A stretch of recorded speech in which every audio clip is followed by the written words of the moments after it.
connecting across to YouTube Live.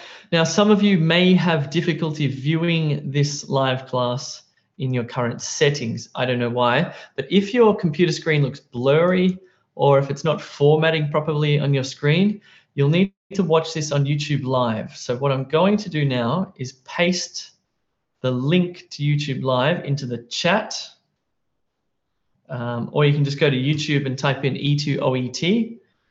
I'll just repeat that one more time. If your screen is blurry or your screen is not formatting properly, go to YouTube Live and watch this, the link to which is in the chat. I'm going to turn this chat off so you can only chat with me. Cool. All right, I think we're good to go. Yes, I think we're good to go.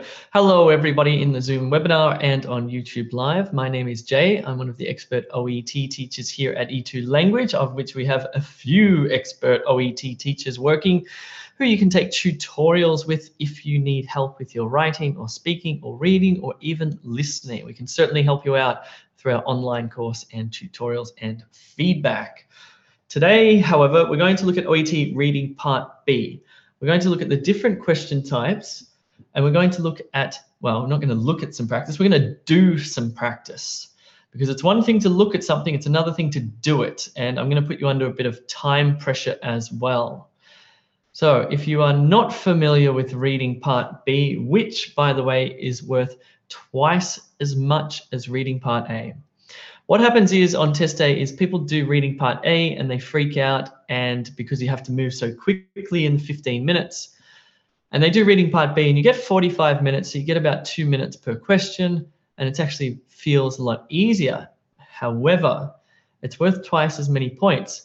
And if you have, in fact, gotten a C or a C+ for reading, in other words, you were not successful, the problem may not be Reading Part A. The problem may be Reading Part B. So do not neglect this. Even though it feels easier because there's less of a time pressure, it's an extremely important task. Okay, so what will happen is you'll have 45 minutes. You'll get 2 reading texts about medical topics. Each text will have approximately 10 multiple choice questions attached to them, okay? There are 4 answer options for each question. There's no negative marking, so if you don't know, you can guess. And you just mark down A, B, C, or D on your answer sheet, all right? Let's look at question type number 1. This is the first type of question, and it will ask you about the meaning of a specific word. Just let me check that everything's cool in the chat. Okay, I think it's all good. I think it's working. Some people can't see me or hear me, but I think that's your internet connection. All right, let's have a look at this. The word X means. I'm going to give you time to do this one here.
Okay, that should be plenty of time to select the right answer there.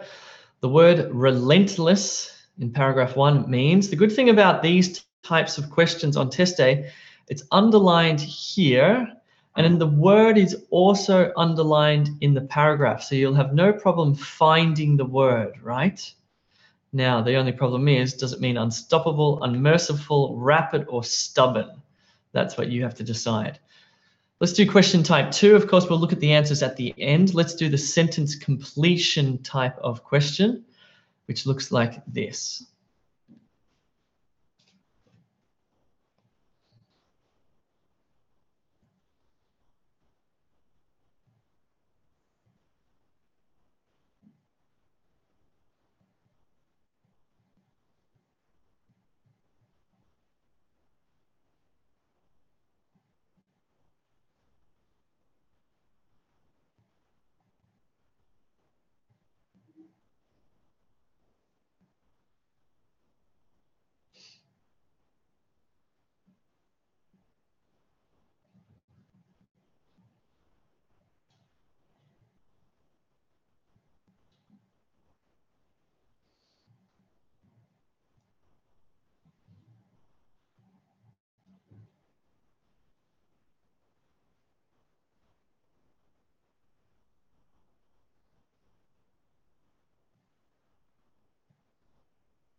Okie dokie. Sentence completion. This says, according to the discovery mentioned in paragraph 1, researchers discovered A, how to cure a range of common diseases, B, a link between inflammation and some common diseases, C, more information about inflammation and cells, D, how to manually stop healthy cells from switching off. I reckon the best method to do this is you don't want to influence yourself with the answer options. I reckon for these types of questions, what you do is you go, okay, sentence completions. What did the researchers discover? Then you read the paragraph. Don't read the answer options yet. You read the paragraph because then you can't be influenced by the answer options. They discovered ... Okay, they discovered this. And you know what they discovered. Then you go to the answer options A, B, C, or D. You read through, no, no, no, yes. That's what they discovered. That's the, well, easier said than done. Question type number 3 is a single word answer again. Let's have a look at this one. This one, you have to summarize the paragraph into a single word. So you're not looking at the meaning of a single word. You're looking at the entire meaning of this paragraph, which can then be summarized into one of these words here.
Okie dokie. So I wonder how you summarize this. Is horrible, revolutionary, dubious, or novel? Question type number 4, which one is true? So you may get these types. Well, it's very likely that you will get this type of question on test day, considering you're going to face about 20 questions. I'm sure at least one, possibly more, will be this type. Which one is true? So you can see in the heading there, it says, which of the following in paragraph 1 is true? Which means that 3 will be untrue. 3 will be incorrect, 1 will be accurate. Which one is accurate or true?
Okie dokie. Wonder which one of the following were true. In A, neuroscientific practices improve individual rights. B, brain scans could be used in the future to fight crime. C, the use of neuroscience to catch criminals is contentious. Or D, neuro law is a well-established practice. So I can presume that 3 of these will contradict the information in the paragraph or say something different. One of them will say the same thing but using different words. Cool bananas. Question type number 5. Which one is not true? Okay, so this time you have to reverse your thinking. This time, 3 of the answer options will be true and 1 will be false. You need to actually locate the false one. So what you're going to do is you're going to confirm. You're going to start with A, for example. Let's say A is mentioned in here and it's true. So that's, you don't want to choose A because it's true. Let's say you go to B and you decide that B is not true. It contradicts. So that's the one you're finding. You're finding the one that is not true.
Okay.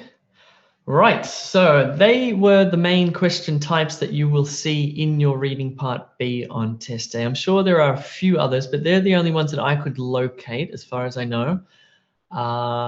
Let's go through the answers and we'll look at why the answers are the way they are. Okay, so question type 1, the word X means, well, this one's pretty straightforward. You just need to find the synonym for the word relentless. However, it has to be the synonym in this context. You can't just read the word itself because there may be another synonym in A, B, C, and D. But according to the context of this, the answer is unstoppable because it's talking about unstoppable cognitive decline as we age is worrisome. Relentless, that's the answer there, is A. Question type number 2, sentence completion. So here we have well, basically, you're summarizing this paragraph or some information in this paragraph into one of these answer options. Let's have a look at it. So they discovered how to cure a range of common diseases, a link between inflammation and some common diseases, more information about inflammation in cells. That's the correct one there. In fact, C. A, B, and D are incorrect or contradictory or wrong or have something wrong about them, something like that. So number 2, hope you got hope you got C for number 2. Question type number 3, single word answer. This time we're summarizing this paragraph into a single word, and it's not horrible, it's not revolutionary, it's not dubious, it is novel. The use of wasp venom from this context could best be described as novel. Question type number 4, which one is true? So this means that 3 of these are incorrect. The one that is correct is C, the use of neuroscience to catch criminals is contentious. Should look particularly at that last sentence which says, however, just because we can use this technology, does it mean we should? That means it's contentious. Question type number 5, which one is not true? So 3 of these are true, 1 of them is false. We're finding the false one. The false one is in fact D. Teens who use screens a lot are less adept at sport, reading, and socializing. So it does not say that. That is contradictory according to the text. That's the end of that, I suppose. Just pop your scores into the chat. Let's have a look at how you went here. 3. What did you get? How many was there? 5 questions, I believe. 3, 3, 2, 5, 1. Ooh. 3, 2, 4. 3, 4, 4. These questions were actually, the OET reading part B questions are hard. I don't know if you've done any official practice tests yet, but they are hard. They really push the boundaries of your ability to do this. Even for a native English speaker to get them right in reading part B is a real trick. So the ones I just gave you then were slightly, I reckon slightly easier than the real exam. Anyway, well done, well done, well done. Now I'm going to stick around for Q&A. If you have any questions, please put your questions into the chat. Happy to answer your questions. The point of this one was do not neglect reading part B. It's an extremely important task that's worth twice as many marks as reading part A. Very, very important. Any questions? Any questions?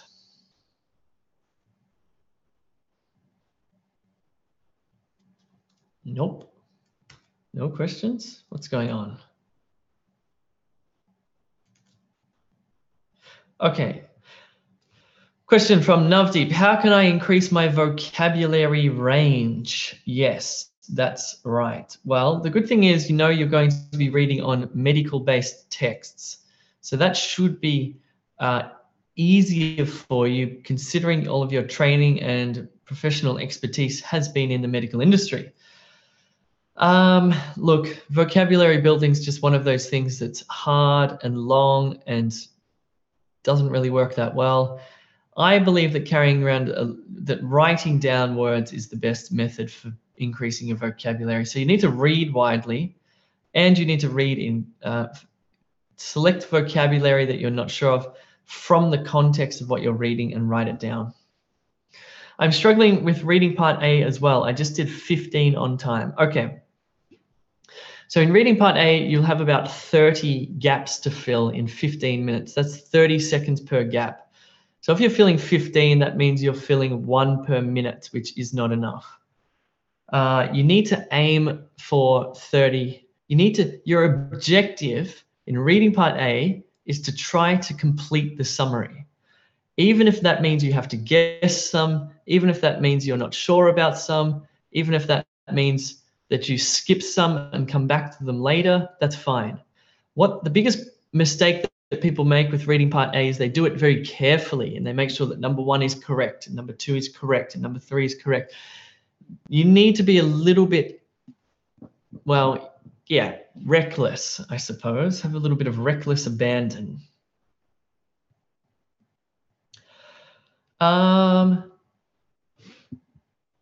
Yeah, April. I'm struggling with reading part B, especially if the topic is not for nursing. Yeah, it's tough. It just requires practice and vocabulary building. Asako, how do you control the feeling of nervousness on test day? I don't think you can. I don't think you can control the feeling of nervousness on test day. And interesting, I think trying to control the feeling of nervousness on test day actually makes it worse. I think it's better just to accept the fact that you're going to be nervous on test day. Accept it. You're probably going to be shaking. You're probably going to have sweaty hands. Your heart palpitations will be up there. That's just the way it's going to be. What you need to do on test day is push through that. When you're doing the reading, for example, you're focusing on readings, not focusing on your body and all the physical manifestations of anxiety. I really believe that. I think trying to control fears makes it worse. Deep breathing's good, but really, I just think you're going to probably suffer for a little bit of time. Just, yeah. Maria, I have questions with listening part A. Can I write more than the amount of dots? For example, instead of 7 answers, put 8. Yes, you are not penalized for writing more. For example, let's say you're listening for symptoms, right? And during the consultation, the guy says there's coughing and there's heartburn and there's stomach ache and there's earache, right? So you write down all 4. But then he also says something about the headaches. I feel a little bit dizzy.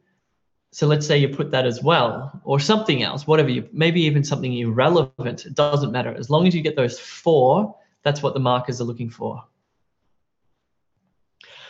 Alice Bonares, good question. Is there any way to eliminate choices by using context clues? Yeah, when you're doing multiple choice, eliminating incorrect answers in many ways can be just as important as finding the correct answer, because it can actually lead you to finding the correct answer. Because you can eliminate, for example, when you do the question prompt that says which one is not true, okay? So you need to eliminate the 3 that are true. So you read that paragraph and you go, oh, A is true because that's there. B is true because that's there. C, I'm not sure. D is true because that's there. Ah, it must be C. So that process of elimination is really important for reading part B. Jay, do we have 2 or 3 minutes to prepare for each of the role play cards, or just 2 to 3 minutes for both? You have 2 to 3 minutes for each. Jay, can we make marks on the exam booklet? Yes, you can. I'm having my exam on the 19th of May. Please give me some tips to study. My big tip is prepare with e2language.com. Go and sign up for the budget package or one of the higher packages. Do preparation. A lot of people think, oh, this will be pretty easy. I'll just go and do the exam. And then they find that it's not. Navdeep, should we read the paragraph first and then the options? Yes, I think so. I recently took the TOEFL test and I found that to be easier, because when you read the answer options with no context, they don't make any sense and it sort of confuses you. But if you just concentrate on reading the paragraph, trying to understand it. So let's say it asks you which is true in the paragraph. You read it, you understand it, then you go to the answer options and say, it doesn't say that, it doesn't say that, it doesn't say that, it must be that one. Yes, that's what it says. Yeah, that's what I would recommend. Grace, Jay, if the nurse name is given in the task, Joanna, should I write the nurse name or the designation charge nurse? Probably the name. Well, you could write charge nurse, comma, Joanna. That would be fine. Eman, I booked my study plan consultation. Will it be a video conversation, Zoom, or just chatting? Video conversation. So this is through E2 Language. One of the first things you do when you sign up to a package is you book a consultation to meet with the teacher, just to ask preliminary questions, for us to gather some data about you and for us to show you how the platform works. So you're prepared and ready to go. Jitin, there is limited material for doctors. It's mainly for nursing. Well, not really.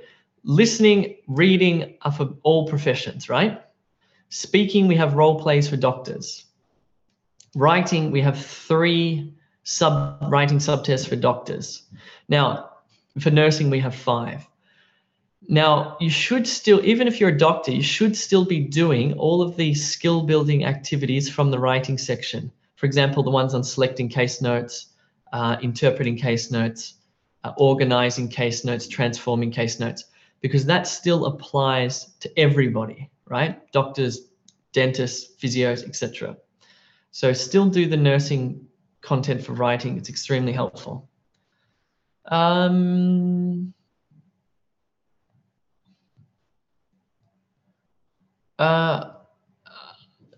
April, I'll be taking my exam in June.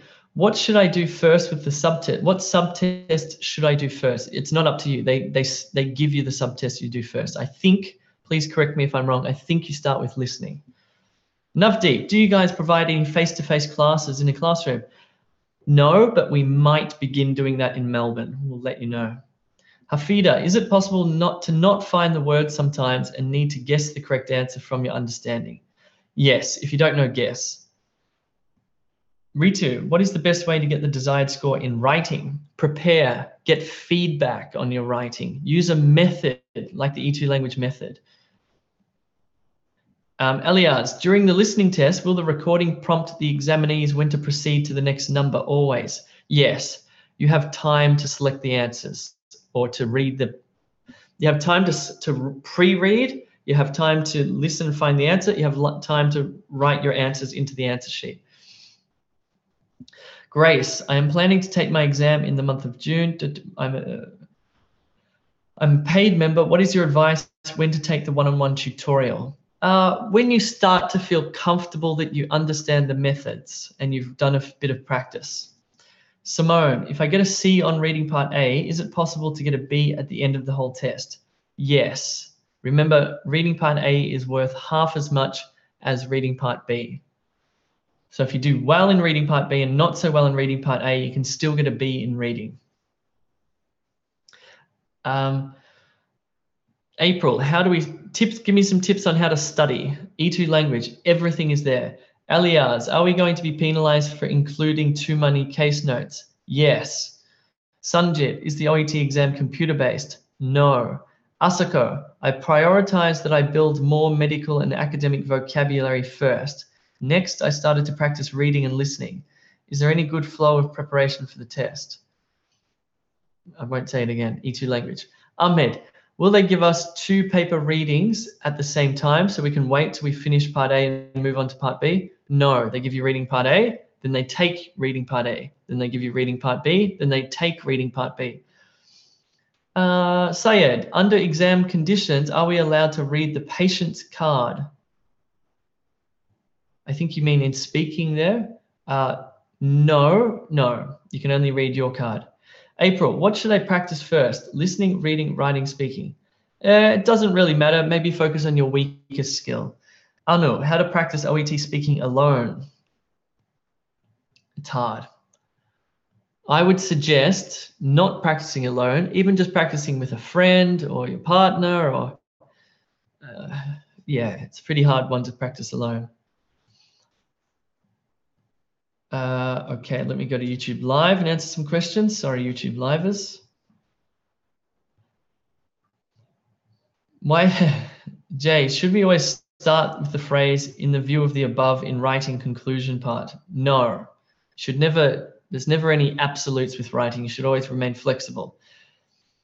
How many percentage grade is B equivalent to? 66.666%. Jay, if I book an OET test, do I get a free Start for Success package? Yes, you do.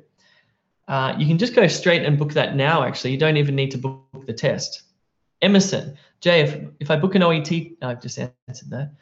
Ronald, why are the OET people make it so complicated, in which in the real world it is not like this? It's just the nature of English language exams. Testing language is a very difficult thing to put on a piece of paper. Yeah. Anyway, the good news is the new OET exam, which is being launched in September, is a lot easier to do. It's more straightforward. Epital, the best way to answer reading part B questions is to read the paragraph first and then the answers? I think so.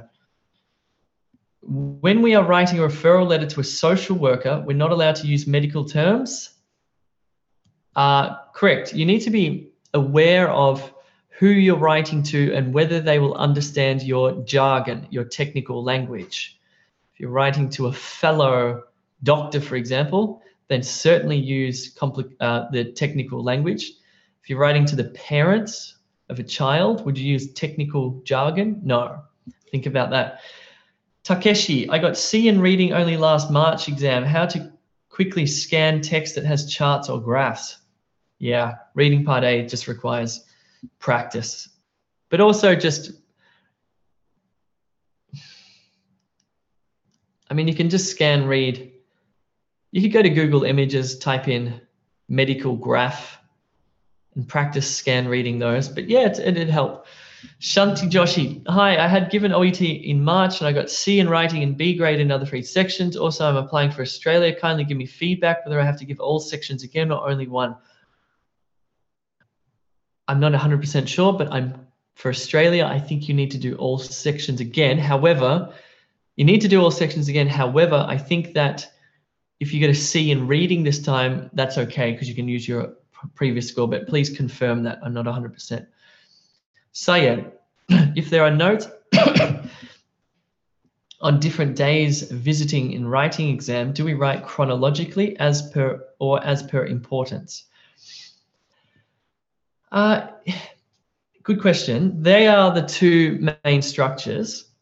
You should always write for importance, right? You should always prioritize the important information, like the reason why the patient has come to see you. And there might be one condition that is clearly critical and important and some other conditions which are less important. The important condition should be put into the prioritized, but then you can summarize the visits chronologically. Yeah, it's a tricky one. Dr. Rajay, is it better to start with the question prompt and then to look at the options? Always start with the question prompt, read the paragraph, read the options. Yeah, and you'll probably have to go back and forth a number of times. Dr. Hassan, will they give us the 2 paper readings at the same time? No, I've answered that one. No, Rutendo, Jay, if I get a C in reading, do I have to? I've answered that one.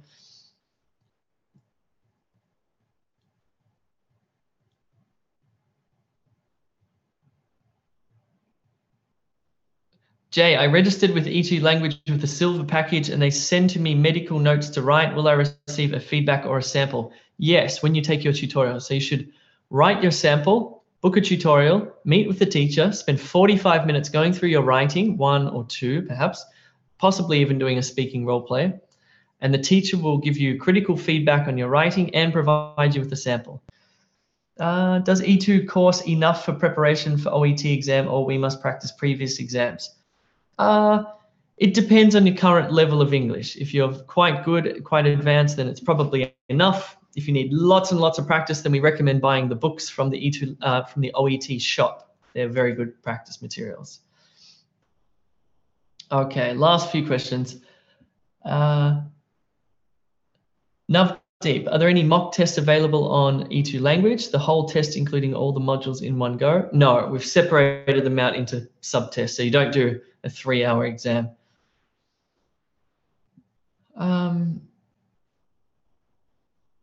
What are the most common mistakes in writing that leads to a low score? Great question.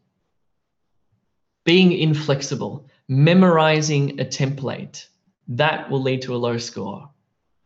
Not reading the task thoroughly and understanding who you're writing to and why, and then selecting case notes based on who you're writing to. If you don't do that properly, that will lead to a low score. Selecting irrelevant case notes will lead to a low score. Interpreting the case notes incorrectly will lead to a low score. Having really poor grammar, so much so that it affects your entire letter, will lead to a low score. Not understanding letter format could potentially lead to a low score. Not organizing your case notes, not organizing your letter so that the prioritized information is at the top and the secondary and tertiary information follows, will probably lead to a low score. In other words, not getting critical feedback may lead to a low score. Good question. April, in the introduction of a referral letter, would it be okay if we introduce 2 problems? Like, for example, I am writing to refer the patient who needs further management and her mother with depression issues. That's fine. If there are 2 main priorities, put them both into the introductory paragraph. That works. Cool. I think that's all, guys. Yeah. Thanks very much for coming along. Hope it was helpful. Hope that was informative to some degree. Yep, if you need some practice materials, check out e2language.com. Yeah, definitely start preparing for this exam now, sooner rather than later, because you'll find that it's quite a challenging exam, really quite challenging. So the more preparation you do, the higher the chances that you will succeed. Cool. I wish you all the very best. I'll see you soon.